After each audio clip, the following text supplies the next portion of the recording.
These are the times of refreshing. The refreshing of the Holy Covenant. The word new in the New Testament means fresh or refreshed. In Hebrews chapter 8, quoting directly from Jeremiah 31, it says, "This is the covenant that I will make with the house of Israel and the house of Judah," two houses, "after those days." It's unfulfilled prophecy because two sticks have not become one yet.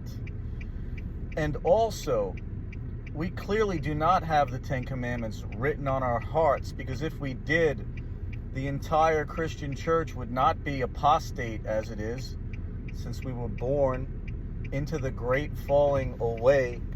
Romans 1 is well underway. We were born into the great falling away. Certain men did creep into the church 2,000 years ago. They've been turning the grace of God into lasciviousness the entire time.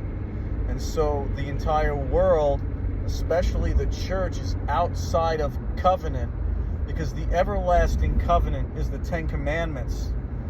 The Messiah, who the world ignorantly refers to as Jesus, whose name is Yeshua. He came in his Father's name, but he knows that we don't have the love of God in us because we don't keep the Ten Commandments. John chapter 5, verse 42.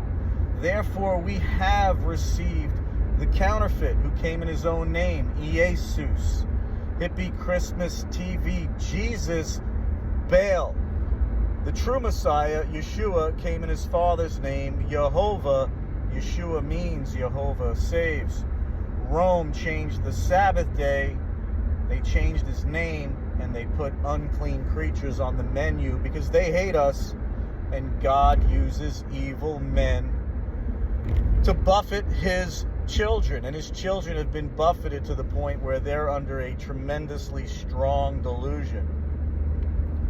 Very few in the last days are keeping covenant. They're at straightasthegate.net. Now, there are those in the Torah movement who think they're keeping covenant, but because they covet after those biblical feasts, they're blind. Their covetousness has blinded them, just like the rich young ruler who came across Messiah and said, "What must I do?" Messiah said, "Keep the commandments to enter into life." The rich young ruler claimed that he had done that since his youth. Meanwhile, he was lying because he was covetous. He coveted after his own possessions. And that's why he didn't pick up his staff of authority and follow Messiah. He did not follow the full instruction. The full instruction includes also the royal law, which you can only do when you're keeping the Ten Commandments. Certainly the Torah movement is not looking for their lost sheep brothers of the northern kingdom. No, they envy Judah so much that now they've taken on all the characteristics of Judah, feasting in a profane land, going after their own traditions, like this Babylonian evening to evening Jewish Sabbath, not biblical. A day begins at dawn. Even the birds know a day begins at dawn. Ask a child when a day begins. They will tell you a day begins when the sun rises. That is when a day begins in Genesis chapter 1. The evening and the morning, boker, daybreak. The evening and the daybreak were the first day. The day ends when a day begins at dawn. We see this in Matthew chapter 28, verse 1. Mary comes to the sepulchre as the Sabbath was ending and as the seventh day was ending and the first day was beginning. At daybreak, when a day begins and the previous day ends. The rendering of a day is from dawn to dawn, and thus a weekly Sabbath day begins Saturday at dawn.